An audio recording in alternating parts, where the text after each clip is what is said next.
ఆయనలో ఎవడు రాలేడు అంతే, ఇంకంతే. మీరు స్టైలింగ్ ఎలా డిసైడ్ చేస్తారన్నా, అంటే ఈ క్యారెక్టర్కి ఇది సెట్ అవుద్ది అని? బికాజ్ ఎవ్రీ ఫిల్మ్ డార్లింగ్కి లూజ్ షర్ట్ వేసారు, చాతపట్ టైంలో 2 బటన్స్ చెప్పేసి ఆబ్వియస్గా షెల్ ఉంటుంది. సో ఈచ్ క్యారెక్టర్ మీరు వేసుకున్న ప్రతి సినిమాకి, అఫ్ కోర్స్ సాహోకి there was something else. How do you decide on that?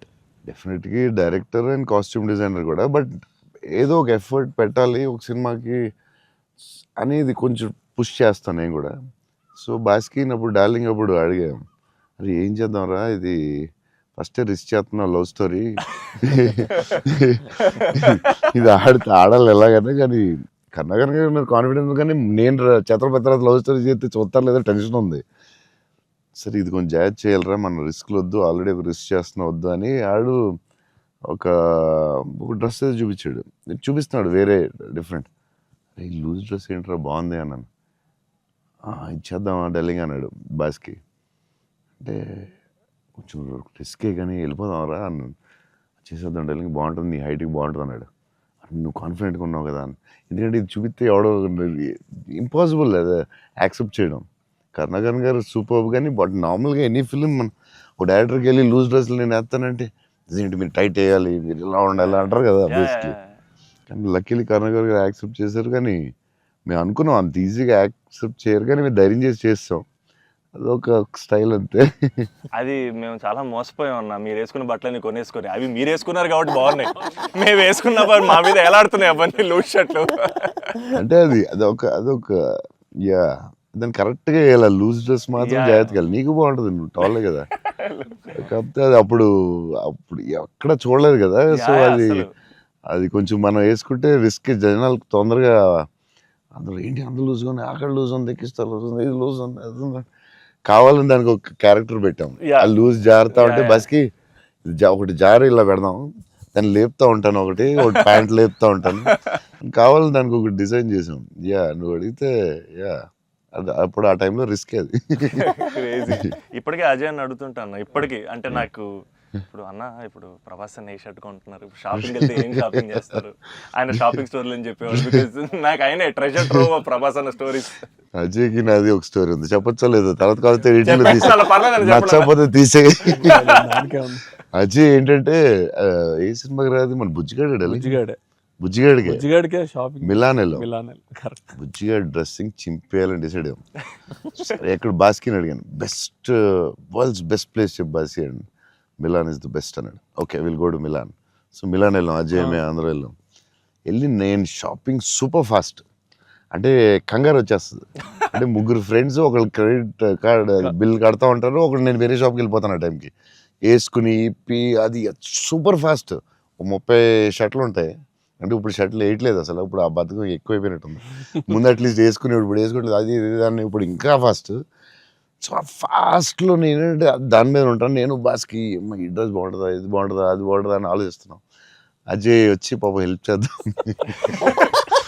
నేను నాకు షాపింగ్ ఎక్కువసేపు కూర్చుని దాన్ని గంట సేపు చూసి ఆ టైప్ కాదు నేను. అది బాగుంది తీసే, బాగుంది ఒక ఇవన్నీ వేసేది అంటే నేను అదేంటిది డ్రెస్సింగ్ రూమ్లో ఎంత గొప్ప ఉంటుంది, ఇలా దాటుకుని రావాలి, అన్నీ వేసుకుంటాను. సో అజయ్ పాపం ఏదో హెల్ప్ చేద్దామని వచ్చి మంచి మిలాన్లో ఎక్కడో ఏదో షాప్లో ఉన్నాం. బాస్కి నేను టపటప్పుడు 3 days ఉంది, టపటపడపడప చేయాలి ఫాస్ట్. కానీ నేను పాప అజయ్ వచ్చి డార్లింగ్ ఇది బాగుంది అన్నాడు. ఓకే డార్లింగ్ అది బాగుంటే అది పెట్టే డ్రెస్సింగ్ రూమ్లో అన్నాడు. కానీ ఎంతో కదా అజయ్ ఇది కూడా బాగుంది అన్నాడు. నా ఫ్లో మిస్ అయిపోతుందని, సరే డార్లింగ్ అది కూడా పెట్టే షోరూమ్, ఇదైతే అదిరిపోద్ది అన్నాడు. అప్పుడు నేను కొంచెం ఇచ్చాను కొంచెం, అజయ్ సినిమా షూటింగ్ టైం లేదు, 2 days ఉంది, ఏం చేయాలో బాస్కిలో ఏం చేస్తాం, నువ్వు కొంచెం గట్టిగా ఇచ్చాను. బయటికి వెళ్ళిపోయి షాప్ బయటికి వెళ్ళి నాకెందుకు ఏదో హెల్ప్ చేద్దాం అనుకున్నాను, నాకెందుకు. తర్వాత వీళ్ళందరూ చెప్తున్నారు అజయ్ నేది వేసేవా తిట్టేసేవా అంటే మరి ఏం చేయమంటావు, టైం లేదు.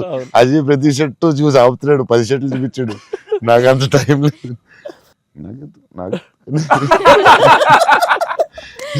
కానీ ఆ ట్రిప్ సూపర్ ఎంజాయ్ చేసాం అసలు మామూలు ట్రిప్ కాదు అది. మేము ఎక్కడి నుంచి వెళ్ళాం? మేము బెల్జియం, బెల్జియం, ప్యారిస్ వస్తే టైర్డ్ అయిపోయాం స్విస్, కదా అప్పటికి. బెల్జియం, ఆమ్స్టర్డామ్, ఆమ్స్టర్డామ్, ప్యారిస్ వచ్చేసరికి టైర్డ్ అయిపోయి బయటకు కూడా వెళ్ళలేదు. 2 days ట్రిప్ ఫాస్ట్ గా వెళ్ళాం. ఆ ఏఫిల్ టవర్ మాత్రం ఒకటే చూసాం ప్యారిస్ లో ఏం చూడలేదు. చాలా ఫాస్ట్ ట్రిప్ వేసాం. అది రాంగ్ స్విట్జర్లాండ్ కరెక్ట్. చాలా బాగా ఎంజాయ్ చేసాం. సైకిల్ ట్రైన్ లోనే తిరిగేవాళ్ళం మేము అన్ని.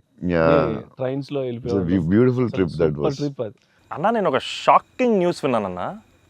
అంటే మీకు కొంచెం ఓవర్ అనిపించినా, మీరు నన్ను కొట్టినా తిట్టినా సరే నాకు లైట్గా ఓవర్ అనిపించింది అన్న. అంటే ఏంటి వేరే స్టేట్స్ నుంచి కూడా స్విగ్గీ చేసుకుంటున్నారని బయట టాక్. అందరూ నా ఫుడ్ గురించి, రాజమౌళి గారు, నువ్వు, నేను అప్పుడప్పుడు వేరే స్టేట్ నుంచి కూడా స్విగ్గీ తెప్పిస్తాను. సో బాంబేలో షూటింగ్ ఆదిపురుష్ చేస్తుంటే ఓం రావుతో అందరూ కూర్చున్నాం. అందరూ చీట్ మీల్ ఆ రోజు. సీరియస్ స్పెషల్ ఏం చేద్దాం, బాంబే కాదు నీకు స్పెషల్ ఫుడ్ తెప్పిస్తా అన్న. ఏం చెప్పిస్తానంటే చెన్నై ఫుడ్ తెప్పిస్తా అన్న. ఓకే అయితే చెన్నై ఫుడ్ అని చెప్పి వెయిట్ చేస్తున్నాడు. 10 అయింది, 9 అయింది, ఏంటిది ఫుడ్ రావట్లేదు. నువ్వు ఇవన్నీ తినకు, ఈరోజు చెన్నై ఫుడ్ తినాలని. సరే ఓకే వెయిట్ చేస్తున్నా. 2 hours అయింది, ఇంకేంతసేపు అనండి. ఉండి మరి రావాలి కదా, వస్తుందండి. ఎక్కడి నుంచి వస్తుందండి? చెన్నై నుంచి వస్తుంది. చెన్నై నుంచి రావడం ఫుడ్. నేను ఇంకా చెన్నై అంటే తమిళ ఫుడ్ ఉంటాయి కదా, తమిళనాడు ఫుడ్, ఆంధ్ర ఫుడ్ అలా ఉంటాయి కదా. లేదు చెన్నై నుంచి ఫుడ్ వస్తుంది. చెన్నై నుంచి ఇలా వస్తున్నాడు. ఒకడు వస్తున్నాడు గ్యారేజ్ పెట్టుకుని బ్యాగ్ నుంచి వేసుకుని చెన్నై ఫ్లైట్ ఎక్కువ వస్తున్నాడు. అదేంటది చెన్నై మరి వేడిగా రావాలి కదా టైంకి. సో వేడి క్యారేజ్లో పెట్టుకుని వచ్చి పెట్టి నువ్వు మామూలుడు కాదే, నేను లైఫ్లో ఇలాంటి ఎక్కడ చూడలేదు. చెన్నై నుంచి క్యారేజీలు పెట్టుకుని ఆ మసాలా స్మెల్ వేసుకుని ఫ్లైట్లో పెట్టి రావాలి వేడిగా. ఆపం, విడియాపం అవి చాలా మిస్ అవుతాను. ఇక్కడ కూడా మనకు దొరుకుతాయి కానీ అక్కడ ఫీల్ వేరే. సో పాయా, బిర్యానీస్ అక్కడ వేరేగా ఉంటాయి. మన హైదరాబాద్ బెస్ట్ బిర్యానీ, కానీ చిన్న టమాటో ఫ్లేవర్ అది వేరేగా ఉంటుంది అది. సో అప్పుడు మిస్ అయినప్పుడు చెన్నై తెప్పిస్తూ ఉంటాను. షాక్ అవుతూ ఉంటారు అందరూ. ఈసారి చీట్ మీల్ అప్పుడప్పుడు ఈసారి ఎక్కడ అంటే ఏదో స్టేట్ నుంచి వస్తూ ఉంటుంది. అన్న మా సినిమాలో మిమ్మల్ని ఇంప్రెస్ చేసిన ఒక డైలాగ్ కానీ సీన్ కానీ స్పెసిఫిక్గా మీకు ఏమన్నా నచ్చిందా అన్న? అదే last caption, life is about sudden good boys and handle with care అనేది. నాకు అది ఆ క్యాప్షన్ పడగానే ఆఫ్టర్ ద మూవీ నాకైతే ఒక 15-20 minutes పట్టింది అజయ్కి చూసి మెసేజ్ చేసి. మెసేజ్ కూడా ఫుల్గా క్లియర్గా రాదు. భలే ఉంది ఆ ఫిల్మ్. చాలా గట్టిగా టచ్ అయింది అది ఆ క్యాప్షన్ మాత్రం. అది నాకు అదే కొంచెం పిండారు మీరు. బట్ బ్యూటిఫుల్లీ అదేదో డిప్రెసింగ్గా లేదు, బట్ అలాగని అలా కూడా లేదు, డార్క్ ఫిల్మ్ లాగా ఏం లేదు. It's very beautiful, very very beautiful. నాకైతే దిస్ ఫిలిం చాలా సంవత్సరాలు ఉంటుందని నా ఫీలింగ్. సో అమ్మాయి డైలాగ్ చెప్తాను అనేది, ఇట్స్ సంతోష్ డైలాగ్ అది. నేను నా లైఫ్ తప్ప ఎవరి లైఫ్ స్పాయిల్ నాశనం చేయలేదు అనేది ఎంత బాగా చెప్పావే. నువ్వు బిల్డింగ్ మీద కూర్చుని ఆ ఫోన్ కట్టే చాలా బాగుంది. వాళ్ళిద్దరు మూమెంట్ స్టార్ట్ అయ్యాక దెన్ అగైన్ పైకి వెళ్ళి ఫోన్ మాట్లాడడం చాలా బ్యూటిఫుల్ ఉంది. నాకు అది చాలా బాగా నచ్చింది.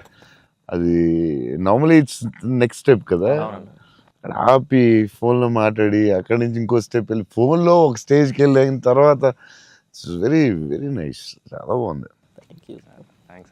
ఇంటర్వెల్ నీ మీద కోపం వచ్చింది పాప, అంత కష్టపడి అమ్మాయి చేస్తే నువ్వు సడన్ గా మారిపోయి. వెరీ స్ట్రాంగ్ క్యారెక్టర్ అమ్మాయి కూడా, వెరీ వెల్ రిటన్.